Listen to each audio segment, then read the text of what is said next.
6.12. What are the most common errors managers make in performance appraisals?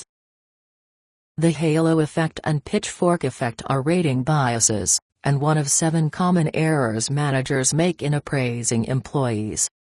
Here are the others. They set poor standards of performance. They don't set aside sufficient time for the appraisal process. They spend more time talking than listening to the employees they are appraising. They don't document employee performance, or they keep records that aren't valid for fair and accurate appraisals. They rate everyone's work as satisfactory. They don't incorporate an employee development aspect to the appraisal interviews. Tell me more.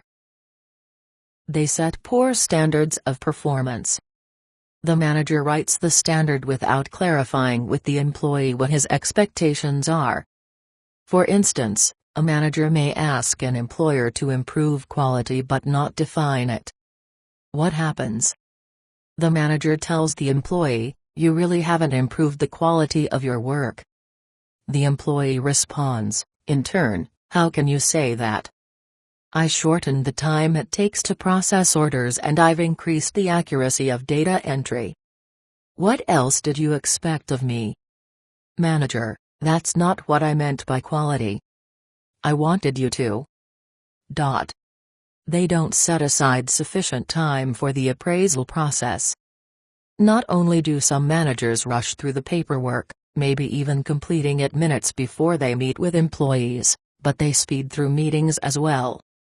They hand a completed appraisal form to an employee and say, "Read this and sign it, please." That communicates to the employee that the manager sees the appraisal, and therefore performance management, as a mere formality. The consequence is that the employee sees no need to change his performance, regardless of what the document says.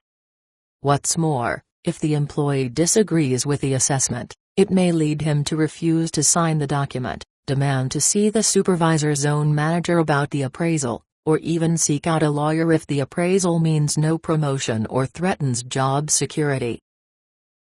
They spend more time talking than listening to the employees they are appraising. You may think you know all you need to know to do a fair assessment of your employees, but you can't be sure unless you give them the chance to share their views about the jobs they are doing. If problems exist, the dialogue may also help you to get to their cause. During an appraisal interview, a manager should speak no more than a fifth of the time. The employee should talk the remainder of the time. They don't document employee performance, or they keep records that aren't valid for fair and accurate appraisals. See answers to questions 6.10 and 6.11. They rate everyone's work as satisfactory. Why does this happen? Some managers don't have information to justify a rating of poor, or good, for that matter. Or, in the case of a poor assessment, they may consider a satisfactory rating the safest, least confrontational way of handling appraisals.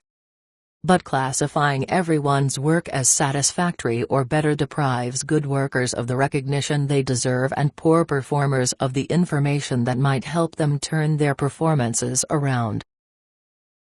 They don't incorporate an employee development aspect to the appraisal interviews. Shortcomings in the current year can become the basis for discussion of development efforts with the employee for the next year. Failure to devote time to this only ensures a repetition of the same problems next year. Develop a program now to eliminate the weaknesses that this past year identified.